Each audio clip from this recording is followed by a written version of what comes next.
Et nous revenons à l'événement dans quelques minutes. La droite qui se cherche un mode de désignation pour la candidature à la présidentielle. Un des visages qui compte dans ce débat est notre invité Michel Barnier nous rejoint dans quelques minutes. Il était sur place au bureau politique. On l'entendra dans quelques minutes, donc à tout de suite.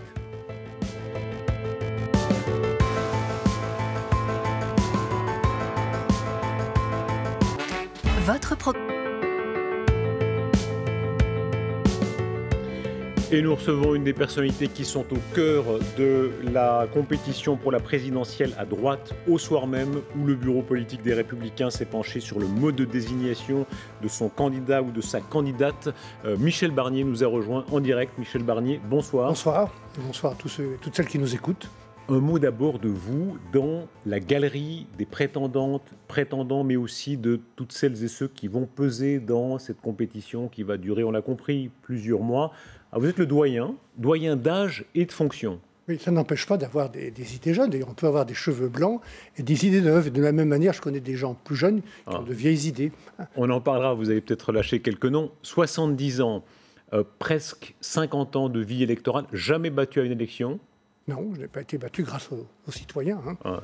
Y compris d'ailleurs Darius Rojouan dans l'élection qui est la plus difficile pour notre famille politique, et l'élection européenne, sous l'impulsion et sous l'autorité de Nicolas Sarkozy. J'avais conduit la liste en 2009. C'est une liste qui a réuni 30% des suffrages et qui a réussi à obtenir 30 sièges en 2009. Il y a des mouvements de balancier, le jeunisme, le dégagisme, et puis par moments une demande d'expérience, d'ancienneté, de professionnalisation de la vie politique. Est-ce qu'on est dans un moment comme ça, selon vous ? Oui, une demande de sérieux, de calme, peut-être quelqu'un qui rassure et qui agit à la fois. On a vu ça aux États-Unis, on peut le voir en France. Joe Biden. Oui, à chaque étape, à chaque séquence, à chaque époque du monde où nous vivons, qui est un monde dangereux, instable, injuste aussi. Je pense qu'il y a besoin peut-être de personnes nouvelles, mais je ne situe pas mon action dans une rivalité entre jeunes et moins jeunes. La question, c'est est-ce que je peux être utile pour réunir ma famille ? Je sors d'une réunion importante de la famille des Républicains, sous l'autorité de Christian Jacob. Et peut-être avant de dire un mot des présidentielles, rappeler que nous sortons d'une élection départementale et régionale avec deux faits importants pour nous. D'abord, trop d'abstention, et ça nous interpelle. Il faut redire aux citoyens que quand on ne s'occupe pas de politique, quand on ne vote pas, c'est la politique qui s'occupe de vous. Et puis le deuxième fait, c'est que nous avons gagné avec de bons candidats sortants ou autres des positions régionales, départementales, comme nous avions gagné des municipales. Et donc, ça nous oblige. Moi, j'ai visité beaucoup de régions pendant ces quelques semaines passées pour soutenir nos candidats. J'ai écouté beaucoup et je continue. Demain, je serai en Bourgogne et dans le Mâconnais pour écouter notamment des artisans et des chefs d'entreprise qui ont des choses à dire. Quand on écoute, on se sent investi d'une responsabilité. Les Français veulent un vrai projet qui change et qui réponde à leurs besoins. Ils veulent de l'unité aussi. Michel Barnier, on va parler du Michel Barnier très ancré qui va dans le Mâconnais, le Savoyard, l'élu local qui est devenu aussi très international. C'était la bataille du Brexit qui a été votre dernière épreuve du feu. Mais d'abord, vous le disiez, vous sortez du bureau politique des Républicains. On a entendu Christian Jacob qui s'en sortait avec une formule un peu ambiguë, un processus de rassemblement, dit-il, des primaires, sans doute, s'il n'y a pas d'entente. Et puis tout à l'heure, la réponse déjà de Xavier Bertrand. Écoutons-le. Je suis candidat à l'élection présidentielle. Je suis candidat pour être président de la République. Et c'est une candidature de cohérence. Cohérence avec ma conception de l'élection présidentielle. C'est une rencontre entre un homme, une femme et les Français. Et aussi cohérence par rapport à tout ce que j'ai déclaré depuis des mois et des mois. Depuis le premier jour, j'ai joué la carte de la vérité et de la transparence, en indiquant que si j'étais élu à la tête de ma région, je serais candidat à l'élection présidentielle. Et donc, en cohérence, je ne serais pas candidat à une primaire. Michel Barnier, les choses sont claires. Les Républicains qui ont fait un premier choix et Xavier Bertrand qui fait cavalier seul, est-ce que vous le comprenez ? D'abord, je ne vais sûrement pas ce soir me livrer à une polémique avec Xavier Bertrand, qui a fait le choix de quitter notre famille politique il y a déjà beaucoup de temps, et qui aujourd'hui mène une démarche un peu solitaire. Je ne crois pas qu'il y ait d'homme providentiel. Je ne crois pas qu'on puisse décréter le candidat de la droite républicaine, surtout quand on on s'exclut du jeu collectif. Moi, je pense très sérieusement, et je le dis avec beaucoup de gravité, que quand on veut le soutien d'une famille politique, il faut accepter de jouer le jeu collectif de cette famille. Ça veut dire que pour être crédible, il faut être chez les Républicains, dans ce processus de rassemblement dont parlait Christian Jacob? Je ne dis pas forcément ça, parce que c'est vrai que l'élection présidentielle, c'est la rencontre d'un homme ou d'une femme avec le peuple. C'est comme ça que le général de Gaulle l'avait voulu. Mais néanmoins, quand on a besoin et quand on fait appel au soutien d'une famille politique, il faut en accepter les règles et le jeu de la solidarité, de la cohésion, de l'unité est très important. En tout cas, c'est important pour moi qui n'ai jamais quitté cette famille. Donc, c'est une erreur, si on traduit en bon français, c'est une erreur de ne pas jouer le jeu de la primaire. Moi, je m'arrêterai là dans le commentaire des propos des uns et des autres, parce que là, je vais vous dire une chose. Je crois, encore une fois, je viens de visiter beaucoup de régions, et je continue tout l'été. C'est bien qu'on se parle entre nous, mais c'est encore mieux si on parle au Français. Et si on répond aux Français sur les problèmes qui les inquiètent. Et on va en parler, oui. Tout à fait, Michel Barnier, mais si on reste juste sur ce point-là, la différence, Xavier Bertrand, pour l'instant, c'est celle des sondages. Il est devant. Est-ce que pour vous, c'est décisif ou est-ce qu'on doit s'en méfier? Non, le vrai sondage, c'est le peuple qui le dira le jour du vote. Personne ne se détache, il n'y a pas d'homme providentiel, on le voit bien. Donc on a besoin... Moi, j'ai appris une chose, on va peut-être parler du Brexit, en rencontrant les chefs d'État et de gouvernement des 27 pays, en étant leurs négociateurs et en ayant leur confiance, c'est que l'unité ne se décrète pas. Elle se construit, et pour se construire, il faut du temps, il faut du respect. Voilà. Et moi, j'ai envie de travailler avec le temps et avec du respect pour les gens de ma famille politique, parce qu'on aura besoin de tout le monde. Il y aura du travail pour tout le monde, il y aura des risques pour tout le monde, et surtout du respect pour les Français qui ont envie qu'on les considère et qu'on les respecte. Michel Barnier, tout à l'heure, on rappelait la succession des grands meurtres politiques. Giscard Chaban, Giscard Chirac, Chirac qui tue Balladur, Chirac qui essaye de tuer Sarkozy et ça ne marche pas, etc. Les crocs de boucher, les haines, etc. Cette malédiction, est-ce que la droite risque d'y retomber? C'est notre responsabilité de ne pas y retomber. Et encore une fois, si on entend bien les Français, un parti qui se trouve dans une sorte de situation paradoxale. Nous avons le plus de militants, même si on en a perdu beaucoup, mais ils reviennent. Nous avons beaucoup d'élus locaux, départementaux, régionaux, des personnalités capables de former une équipe de France. Et on aura besoin d'un gouvernement pro et compétent. Un projet politique qui correspond à ce que souhaitent les Français. On dit le centre de gravité s'est déplacé à droite, heureusement pas trop à droite, mais il est là, et c'est chez nous. Précisément, est-ce que l'heure est à la droite? Dans le fond, dont vous parliez des idées, vraiment, dans le fond du pays, dans la réalité du pays, est-ce que l'heure est à la droite? Et c'est cela que je suis en train de vous dire. Je pense que les Français ont envie d'une politique qui réaffirme l'autorité de l'État, justice et police, qui maîtrise l'immigration, qui fasse repartir l'économie en faisant le pari de l'activité, qui reconstruit une influence française dans le monde et qui, à la base de tout, permettez-moi de vous le dire, parce que c'est un vieux combat et un combat durable pour moi, prend en compte le changement climatique qui va tout changer. Que l'on subisse 2 degrés à 2,5 degrés de plus dans les 30 ans qui viennent, ça va changer toutes nos habitudes de cultiver, de nous transporter, de construire, d'échanger. Et donc tout projet présidentiel qui ne parlerait pas de ce sujet, c'est un projet qui ment aux Français. Est-ce que ça veut dire réassumer le fait d'être de droite? Dans votre camp, beaucoup d'hommes ou de femmes avaient un peu peur même du mot de droite, ils relativisaient toujours. Est-ce que vous l'assumez pleinement? Mais j'assume le fait d'être dans cette famille qui est issue du gaullisme, la droite républicaine et le centre qui travaillent ensemble dans toutes les régions et les départements que nous avons gagnés ou gardés, une droite ouverte. Mais la limite, très claire pour moi, c'est la limite avec l'extrême droite. Il n'y aura jamais de compromis et de faiblesse avec les thèses de l'extrême droite. Vous êtes très enraciné dans vos origines savoyardes, etc., mais aussi avec une dimension internationale, ancien commissaire européen, l'homme qui a négocié le Brexit. Je recommande votre livre « La grande illusion, le journal secret du Brexit ». Ça en dit beaucoup sur vous, y compris dans vos capacités assez désespérantes pour vos adversaires. On peut revoir les caricatures anglaises qui ont jalonné toute cette période avec ce côté Michel Barnier, l'imperméable. Alors c'est Theresa May qui croyait, voilà, et puis c'est elle qui s'est fait avoir, si on peut dire. Monsieur Johnson qui peut être le plus malin dans tellement de situations, mais voilà, cette caricature, elle en dit beaucoup. Le Barnier un peu gris apparemment, un peu, mais sur lequel ils ont buté. Qu'est-ce que ça dit de vous? Ça dit de moi que j'ai le tempérament de quelqu'un qui est sérieux, qui reste digne, parce que je crois que la dignité, c'est une marque de respect aussi pour les citoyens qui attendent cela de leurs hommes politiques. J'étais très calme. J'avais fait d'ailleurs du calme, Darius Rochemain, une une méthode de négociation. Plus j'étais calme, plus j'étais nerveux.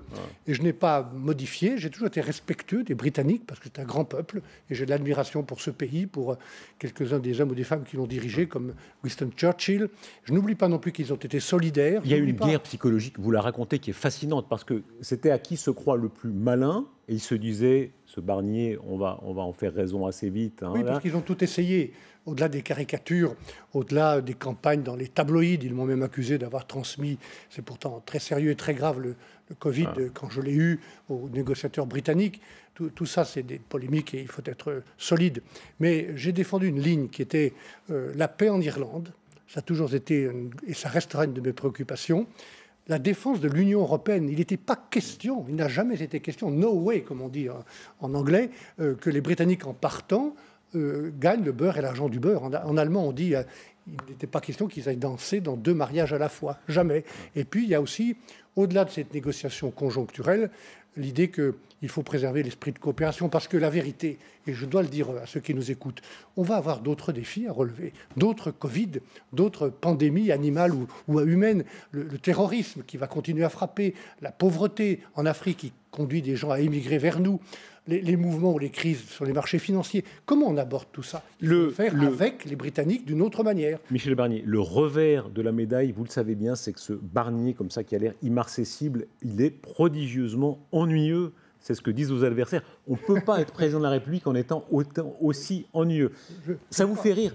Jean Quatremer, mon collègue qui est méchant, évidemment, dit qu'il ne vous a jamais vu rire de sa vie. Écoutez, j'espère qu'en regardant ce soir, il verra que je suis capable au moins de sourire. Et puis, je ne sais pas s'il faut monter sur les planches et raconter des histoires et chanter quand on est un homme politique. Je pense que les Français ont aussi envie de respecter et besoin de respecter ceux qui le représentent. Alors, ça n'empêche pas d'être détendu. J'ai ma vie privée, j'ai une femme que j'aime, des enfants. Je trouve ces moments-là, mais je n'ai pas besoin de raconter ma vie pour assumer ma fonction qui exige de respecter les citoyens, de les considérer, et puis aussi de faire ce qu'on dit. Parce que j'ai cette marque de fabrique qui est peut-être ennuyeuse, mais je pense que c'est ça qu'attendent les Français. Est-ce qu'il y a... Que l'on dise dans une campagne électorale ce qu'on fera et qu'on le fasse réellement après. Est-ce qu'il y a un besoin de cela aujourd'hui? On peut appeler ça comme on veut, classique, professionnel de la politique, disons, après beaucoup de tentations à droite ou à gauche ou d'aventure. Est-ce qu'il y a un besoin de ça d'après vous? Moi, je trouve que la France est trop... Il y a trop de tensions dans notre pays. Les Français sont trop dos à dos. Il y a trop de divisions. Et il y a besoin davantage de jeux collectifs. Il y a besoin d'un exécutif qui travaille davantage avec les élus locaux. Un illustre maître en journalisme, disait Fetchian, c'était le rédacteur en chef du Monde. Est-ce qu'il y a un petit côté Fetchian en politique? Est-ce qu'il faut revenir peut-être à une pratique un peu moins voyante? Je vous laisse la responsabilité de ce mot. Faites sérieux, faites digne, faites respectueux. C'était Beuve-Méry au Monde. Oui, faites quelqu'un qui soit élu et qui respecte ce qu'il a dit, qu'il fasse ce qu'il a dit, qu'il n'en dise pas trop, mais qu'il le fasse. Voilà ce dont il est question. C'est ça que les Français souhaitent. Et moi, j'ai entendu ce message tout au long des visites que j'ai faites sur le terrain. Je parlais de cette image de droite, Metternich qui disait le rocher de l'ordre. Il y a quelque chose de ça chez vous, évidemment. Scout. Qu'est-ce que c'était votre totem chez les scouts? Je ne sais plus quel était mon totem. Si, vous vous rappelez de votre totem chez les scouts. Peu importe. Qu'est-ce que c'était? Je ne sais plus le totem que j'avais chez les scouts. Ça remonte à très très loin. Donc, scout, image plutôt conservatrice, très traditionnelle. Quel est en réalité, non pas un slogan, mais un mot important pour moi, dont d'ailleurs j'avais choisi ces 3 mots pour donner le titre à un de mes premiers livres sur l'écologie. Chacun pour tous. Chacun pour tous. Voilà, je pense que c'est ça la philosophie de l'action que je conduirai. Homme de droite, ça peut paraître anecdotique, ça n'est pas tellement en 2021. Chasseur, je lisais un article de vous disiez oui, la chasse, j'assume par exemple. Je ne suis pas chasseur. Mais vous aimez aller à la chasse, je crois que c'est votre fils. Un fils qui est passionné de chasse. La chasse, c'est quoi? C'est pas la caricature qu'on en fait du côté de certains écologistes. Ce sont des gens qui aiment le terrain, qui s'occupent beaucoup de biodiversité, qui ont un sens de la convivialité. Ce sont des valeurs et des passions formidables pour la France. Et c'est un électorat important, qui est souvent... Oui, mais c'est pas ça mon souci. C'est que la France doit être prise comme elle est, avec des traditions, avec des cultures, avec des différences, avec un besoin d'identité. C'est pas un gros mot, l'identité nationale, voire même l'identité régionale. Et il faut que ceux qui gouvernent le pays respectent tout ça. Vous dites l'identité, c'est très frappant dans votre livre, La Grande Illusion. Est-ce qu'il y a un risque de laisser cela aux populistes, il y a Boris Johnson, mais il y a des gens encore plus à droite. Vous avez dit là-dessus qu'il y avait une possibilité que Marine Le Pen soit élue présidente de la République. Est-ce que vous le pensez toujours, même après ces régionales? Oui, je recommande qu'on se méfie d'une interprétation trop rapide des élections régionales. Il y a eu beaucoup trop d'abstention, beaucoup plus chez Mme Le Pen qu'ailleurs. On sait bien que l'état des forces n'est pas celui-là. Donc je recommande d'être vigilant. Et je viens de gérer pendant 4 ans et demi un événement qui était improbable, y compris pour ceux qui l'ont voulu, les Brexiteurs, qui n'y croyaient pas, M. Johnson ou M. Farage. Et ça s'est produit. Donc méfions-nous. Et pour que ça ne se reproduise pas, il faut ne pas confondre le sentiment populaire qui s'est exprimé au Royaume-Uni contre Bruxelles, le sentiment d'être abandonné, de ne pas être respecté, de ne plus avoir d'emploi pour ses enfants, de ne plus avoir de services publics, d'une immigration mal maîtrisée. Ça, c'est un sentiment populaire qu'il faut écouter et auquel il faut répondre. Et il y a des réponses à Bruxelles par des changements importants. Il y a des réponses à Paris, il y a des réponses dans chaque région. L'Europe, c'est un très ancien engagement chez vous. C'était celui de Valéry Giscard d'Estaing. Déjà en 81, il y a cette scène extraordinaire. Vous êtes face à lui et il vous a choisi pour lui poser des questions. C'est, je crois, dans l'entre-deux tours. J'aimerais qu'on revoie cette archive. Bonsoir. Pour cette première émission du second tour de l'élection présidentielle, j'ai demandé à M. Michel Barnier, député de la Savoie, député de l'arrondissement d'Albertville, de venir me poser des questions. Pourquoi l'avoir choisi? C'est parce qu'il est, je crois, le plus jeune député de France. Voilà, 40 ans ont passé. Oui, d'abord, être le plus jeune député, c'est un titre qu'on perd assez vite. Ouais. Donc je l'ai perdu. J'avais soutenu Jacques Chirac au premier tour. Il n'y avait aucun doute pour moi de faire campagne et de voter pour Valéry Giscard d'Estaing au second tour. Je peux même raconter l'histoire de cette interview, parce que quand il m'a sollicité, j'ai dit oui tout de suite, mais je veux, Monsieur le Président, vous poser les questions que j'ai envie de vous poser. Alors il a marqué un temps, il me dit, ah bon, si vous y tenez, dans ce cas-là, vous ne me répliquerez pas. Et donc je lui ai posé une question assez directe et assez franche, qui n'était pas complaisante, mais il fallait être crédible. Et voilà. Si on regarde l'actuel locataire de l'Élysée, vous avez eu des rapports aigre-doux, parfois tout à fait, et vous le racontez dans votre livre, tout à fait urbain, civil, parfois aussi peut-être un certain nombre de tensions. On parlait de vous comme possible Premier ministre. Dans la course à la présidence de la Commission, ça ne s'est pas toujours passé forcément. Est-ce que vous pouvez être une sorte d'anti-Macron si vous êtes candidat à la présidence de la République, dans le style, dans le genre? D'abord, si je suis candidat, c'est une décision que je ne vais pas vous dire ce soir. Je vais réfléchir avec ce qui m'entoure et je prendrai ma décision. Je l'annoncerai aux Français en responsabilité, mais je serai dans ce rendez-vous. Et parce que je sais que je peux réunir les talents de la droite républicaine et du centre et de beaucoup d'autres dans une action nouvelle. Mais je n'ai pas, si je devais prendre cette décision, envie de l'inscrire contre quelqu'un. Les Français ont besoin de respect. Une partie du respect, c'est qu'ils ont envie de voter pour et non pas contre. Donc moi, j'ai jamais trop cité le nom de mes concurrents dans aucune campagne électorale. C'est peut-être pour ça que je les ai gagnés. Et donc, je ne le ferai pas non plus. Je pense qu'il faut me remettre dans ce pays du jeu collectif, avoir un nouveau partage dans l'exercice du pouvoir. Souvenez-vous de De Gaulle, et c'était De Gaulle, personnage exceptionnel, providentiel. Il n'y a pas d'homme providentiel aujourd'hui. Mais l'exercice du pouvoir était différent. Il faisait attention à son parti. Il avait de grands premiers ministres comme Georges Pompidou ou Michel Debré. Il avait de très grands ministres, Mesmer, Couve de Murville, Guillaumat, qui étaient là pour longtemps et qui étaient soutenus et qui étaient courageux. Je pense que c'est cet exercice-là qu'il faut retrouver aujourd'hui. De Gaulle, c'est un très ancien engagement pour vous. Je crois que vous avez 14 ans quand vous devenez gaulliste, comme ça, alors que la famille n'est pas spécialement engagée en politique. Continuité, la réconciliation franco-allemande dans votre bureau. Souvent, vous accompagne la photo de Gaulle-Adenauer, puis la photo Mitterrand-Kohl. Et en même temps, vous dites, et là c'est la dimension internationale, attention aux Allemands, méfiance souvent vis-à-vis des Allemands. Concurrence. C'était un personnage hors du commun. Ça reste ma principale fierté de m'être engagé très tôt. Ce n'était pas le cas de tout le monde quand j'avais 14 ou 15 ans dans un mouvement de jeunes gaullistes. Je m'engage aussi, en effet, parce que je vois De Gaulle accueillir le chancelier allemand, le chef de la France libre, accueillir le chancelier allemand et dire on va se réconcilier. Il y a beaucoup de raisons de se réconcilier. C'est Victor Hugo qui parlait des guerres entre Européens comme de véritables guerres civiles et qui dit on va non seulement se réconcilier, mais on va aussi construire l'Europe de demain. Et De Gaulle, qui n'était pas fédéraliste, comme je ne suis pas fédéraliste, qui avait des réticences à l'égard de Bruxelles, il construit le marché commun qui a été signé avant qu'il n'arrive au pouvoir. Et donc je pense que ça va ensemble, d'être patriote et européen. À mes yeux, ça va ensemble. Être président de la République, c'est prendre des coups, donner des coups. Il y a ce moment incroyable où vous le disiez, les Anglais vous accusent d'avoir filé le Covid à Boris Johnson. À ce moment-là, vous avez été touché par le Covid, vous avez été assez malade. Hein. Il y a des images qui en témoignent où vous avez parlé. À l'époque, on soignait encore à la chloroquine. Je crois que vous avez été soigné à la chloroquine. Oui, j'ai eu de la chloroquine pendant quelques jours, mais je ne vais pas m'apitoyer sur mon sort. J'ai été sérieusement touché. C'est un virus très agressif. C'est pour ça que je recommande très franchement de faire attention. Quand vous voyez les Anglais, aujourd'hui, qui semblent ouvrir de nouveau les vannes, est-ce que là, on est dans la continuité d'une certaine imprudence anglaise ? Je ne vais pas juger le gouvernement britannique, quoi que j'en pense. Ils ont des éléments que je n'ai pas pour ouvrir les mesures et alléger les mesures de confinement. Ce que je dis ici aux Français qui m'écoutent, c'est qu'il faut faire attention, et notamment aux variants. On voit ce qui se passe en Inde, on voit ce qui se passe dans beaucoup de pays, en Australie.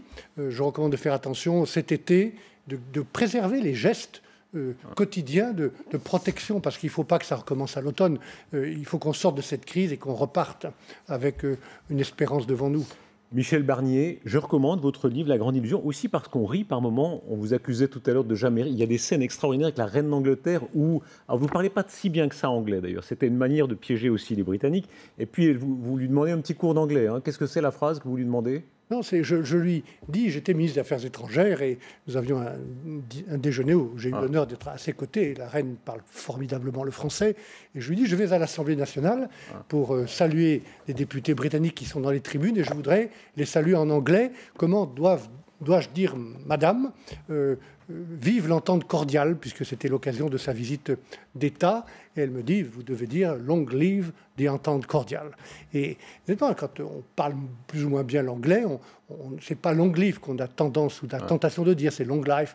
Et donc quand j'ai dit ça, sur le conseil personnel, grâce aux cours d'anglais donnés par les ploucs vous ont critiqué. Non, pas les ploucs, des journalistes. C'est la même chose. Non, sûrement pas. J'ai été critiqué, d'ailleurs, ce ministre des Affaires étrangères qui... C'est vrai que je ne parle pas forcément un anglais fluide, je le reconnais, mais j'ai fait des progrès. C'est très important, à mon âge, de garder des marges de progrès dans ce domaine comme dans celui de l'humour. Donc j'ai cette marge devant moi.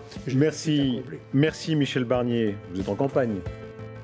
Je suis dans le débat et je vais être dans le débat parce que je pense que c'est important que ce pays qui ne va pas bien réunisse et retrouve toutes les énergies dont la mienne. Voilà. Merci beaucoup d'avoir été avec nous en direct. La soirée continue sur LCI.